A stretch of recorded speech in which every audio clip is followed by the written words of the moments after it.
friends, welcome back. Thank you so much for joining me for day 6 of our 13 days of Halloween series here at Polly's Paper Studio. If you're just joining in, there will be links in the top of the description for the first 5 days so you can get caught up. So today we're going to be working on our treat box. I try to make a new one every year, and I had planned to have this a little bit later in the series, but the army son found the bag of treats and wanted to get into it, so I said we better get this done first before we eat all those treats. I do want to thank everyone who was so kind to leave me well wishes for my poor injured thumb, and so I didn't manage to get beyond my 2 bandages today, but I did kind of dress it up with these googly eyes just to be a little bit more festive. Friend Jill suggested that I put a spider on it, but I didn't have any rings that would attach it, and the skeletons were too big and the skulls were too bulky, and so I went with the old googly eyes. Now, if you don't have a bin like this, then are you even calling yourself a Halloween crafter? I don't know about that. Okay, stick with me and we will make this together. Before we get started with the project, I did want to share how I am storing these flowers that I made. I mentioned that I created 150 flowers while we were camping, and someone asked me to see them all. I've gotten quite a lot of use of them so far. Here's what is remaining, and I just have them all arranged in this fruit tray so that I can find the sizes and colors that I need easily, and I didn't put centers in them yet, and I will explain why when we arrange the flowers, but this is what I have left and how I'm arranging it. It's kind of nice to be able to just dig through each section and not get them mixed up, so that works pretty well for this. I also wanted to share with you some struggles of being in a small town, and that is that we just don't have a lot of supplies easily available, and I wound up at the Dollar General and I found this bag of treat holders. This is really the one that was in town, and I picked it up thinking that I wasn't crazy about the little dogs because I didn't have any dog paper to go along with it to coordinate. So then I went to Walmart and to the Dollar Tree, and I found these other patterns as well, but they're so much bigger, and then I just wound up sticking with this one from the Dollar General, and it's okay.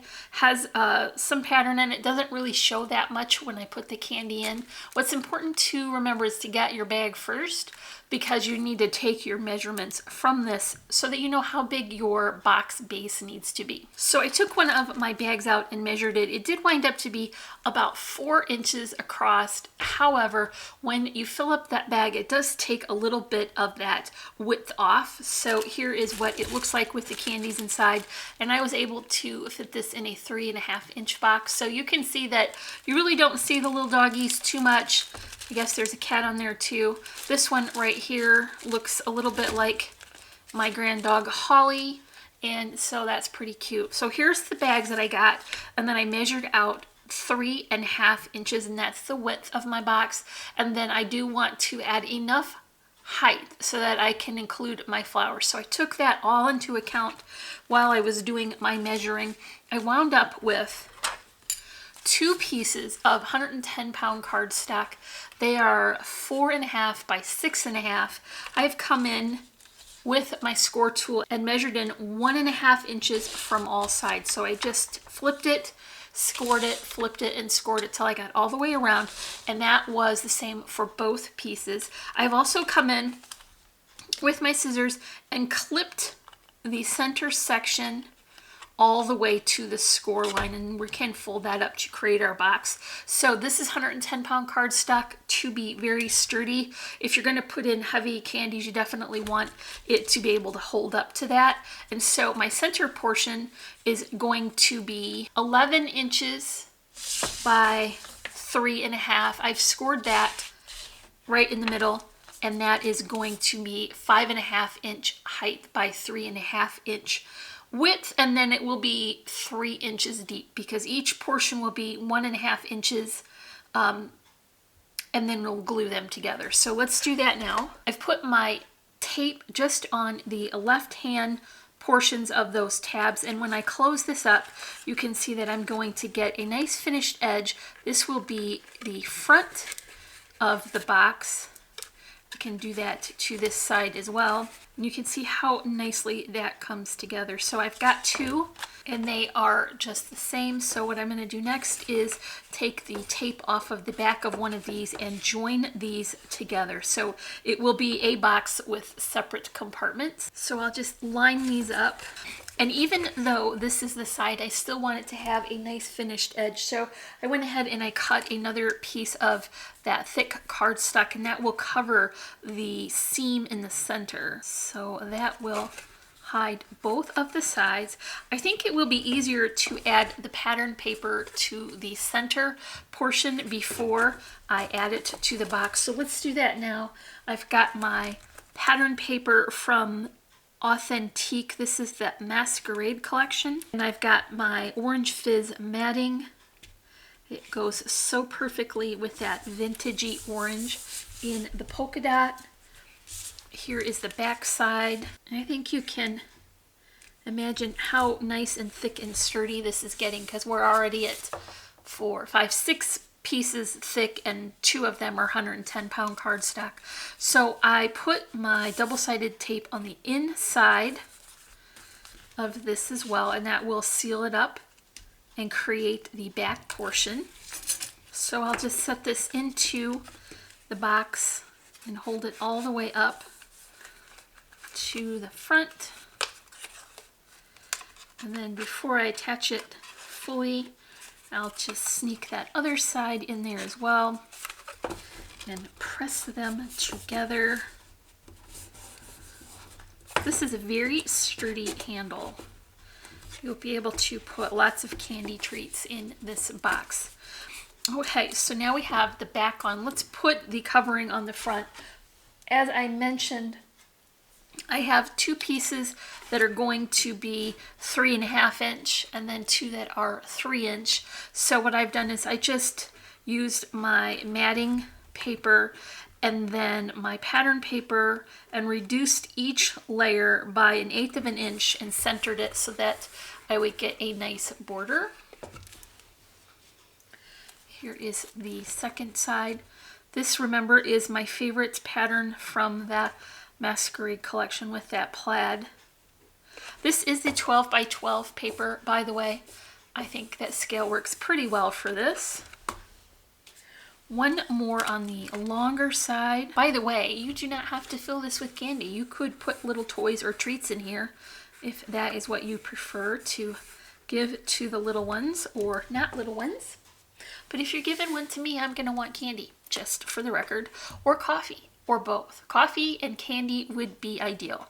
So here is the last short side, and our box is covered all the way around. One last detail for the front here is one of the stickers from the sticker sheet from that collection, and I did put it on some scrap paper and cut it back out, and then I put my foam spacers on as well so that I can get some dimension. I'm just centering it. It makes sense to keep the top of that banner on to the top of the box itself to keep it lined up, and then this will stick out just a little bit and be a nice detail. So what's left is the top portion. That's just going to be the flower arrangement, and as promised, I will show you how I'm putting that together. So I've got a variety of different components that I'm going to incorporate into my arrangement, and then here are the dies. So this is the Spellbinders Cinch and Go Poinsettia.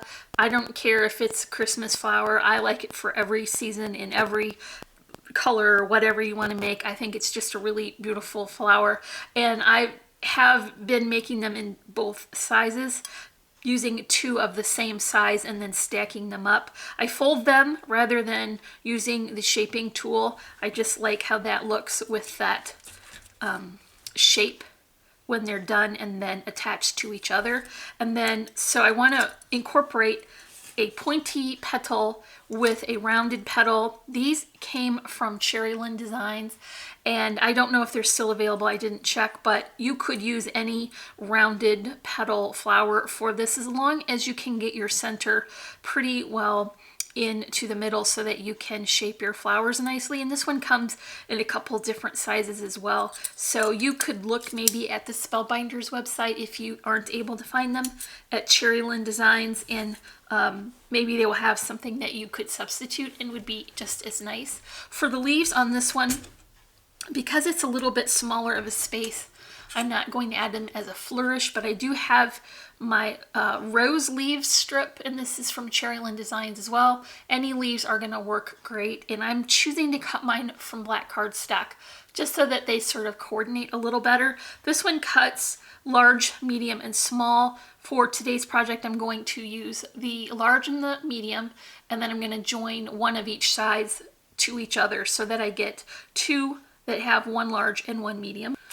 I'm also going to be using these stamens from Really Reasonable Ribbon, and for my project today I'm using the black ones. I was keeping them in some plastic containers, but I found that these little snack bags were actually taking up far less space, and I was able to get them organized much better. I want to probably put 4 of them on here, and then I'll cut them in half. So really I'm going to get 8 portions on the top, and I'm going to cut these right to the point where the string is showing. The coloration from the stamen will end, and I'm going to cut that right there. I want it to be much shorter than the full length because the flower is not that large, and I'm going to be able to get this glued to the center without too much overlap. So I'll have 2 in each section. I'll hold this together. I don't know if Mr. Googly Eyes there is hiding too much of what I'm doing, but I will add this hot glue. And if you are sensitive to hot glue, this might not be the job for you. You could use it if you're able to get your hands on that right away. So I'm just pressing that down. It's overlapping the hole that was in the center a little bit, which is fine because we're going to cover that with another embellishment. So I would do that all the way around. Try to be careful of your glue strings as you're working so that you don't have to get them back off before you add your next layer. So now I've got those stamens all the way around. I had 4 sets of 2, like I mentioned, so there's 8 total. And the next thing I'm going to bring in is a sparkly berry stem. I don't know what else to call this, but they're just foam, and they have a lot of glitter on the outside of them, and they're on a stem, and you would arrange them with a flower arrangement or whatever. But I'm just going to pick these off of the top of that stem. I'm going to cut it with a intention to have a flat back as much as possible so I can get a lot of surface space to glue that down. You see how that's just foam in there? And that will absorb the hot glue very well. Okay, I'm just going to hold that there as best I can without using my thumb. Then I'll tip it over and press it right into the middle of that flower. You see I did get a string, but I'll be able to pull that off. And that will finish the center of your flower and help it to coordinate very nicely with our festive Halloween arrangement. If you do get some glitter where you don't intend for it to be, you can cover it up with a little stickles, and that will make it look intentional rather than that the glue just got away from you. So now what I want to do is arrange this so that I have a balance of colors and then sizes and then also shapes. So I want to put this next flower on the back. And when I mentioned earlier that I don't usually finish the full flower while I'm creating the bunches of them to prepare for projects, because you don't know what is going to get covered up with the next layer, and I would hate to go through my supplies and waste them if they aren't going to show. So for this instance, it's not going to be seen. There's no reason to put stamens there. It will also help it to be easier to glue together. So I'll just add hot glue to the back of this flower and then squish it in there, and that will hold it to the top. I'll do the same thing for this side. Here's where I want to start the shape. You wouldn't want to go straight unless you were making a straight arrangement. You would want to start your curve at that point. So these two next smaller flowers that are black are almost touching. They're not like way over here, they're over here because you're creating the arch, and that will go there. So we've also alternated the pointy petals with the rounded ones. For the next set, I'm going to use the smaller of that cherry blossom die. Same thing again, I'm coming out the edge. I'm going to make that curve even more pronounced by attaching this layer way over to the side. I'll do the same for this one. And that one is going right there. Now you can see how the back looks all just glued together. So here's the flowers for my arrangement. I want to include the leaves now, and like I mentioned earlier, I'm going to pair one larger with one medium one. This glue gun is pretty frightful. That works well for Halloween. Looks like spider webs. So here is one side. I do want to include a bit of that netting. So this is just a little sparkly netting here. I've cut it into basically a square, and see, I'm folding it so that my points don't line up. And then I'll fold it in a little over half, and then I'll kind of roll it. And really what you want to do is create different levels and points for the end so that it makes it look a little bit more organic and that you didn't just line things up. So you want to just squish this together as best you can. Add more glue there. And I'm going to put this fairly low because I want to be able to see some of those leaves. And that glue will squish right through that netting and hold it all in place. Those layers are all secure. And then last but not least is a loopy twine bow. I'm going to fold that in half so that I can get the right position. More glue on this. Attach that too. You see how I lowered the level of the bow and then lowered the level of the netting, and then the leaves are at the outside so that you can definitely see every layer that you're putting on. Then we're going to attach this as a full piece to the flower that's on the outside. If you have more room, this is where you would tuck in glitter stars, and that would help to fill in this arrangement and add even more sparkle. For our project, we don't have a lot of space there on top, so this will work nicely to fill that in. I'm going to repeat that process for the next side, and then we'll attach it to this side, and that will complete the curve of our arrangement. And you can see the back side is pretty tidy with all of those layers glued to each other. So let's add this right to the top of our treat holder, and that will go here. Remember not to go too far over the top so that your more fragile pieces aren't really exposed too much. And just press that into place firmly. And that will be a cute topper for our treat holder. Now remember, this isn't necessarily only for Halloween. You can use this for Christmas. Put your hot cocoa in there, or your treats, or some homemade cookies. Make sure that you put them in a bag that is food safe before you add them. I'm not sure about scrapbook paper, so it would be better to be safe than sorry for that. But you could put Christmas treats or birthday goodie bags, any kind of thing that you want that will fit, and make sure that you measure your bag first so that you know the size of your treat holder. So I'll just put these in here. I picked up the collection that had these 4 candies in it, and that is because Tech Hubby's favorite is the Crunch Bar, and I will let him know that he is wrong every time because clearly it is the Mr. Good Bar, and that one is the bestest candy. So one for each side, or put a combination of treats and drinks or whatever, little surprise gift on the side. And that is all for day 6 of our 13 days of Halloween series. Don't forget to come back tomorrow for day 7. Remember, there are links in the description below for all our social media sites. If you enjoyed this project, make sure you give me a thumbs up and leave me a comment. If you're not already, I would love for you to subscribe. Don't forget to hit the bell notification so you'll be alerted every time we add new content.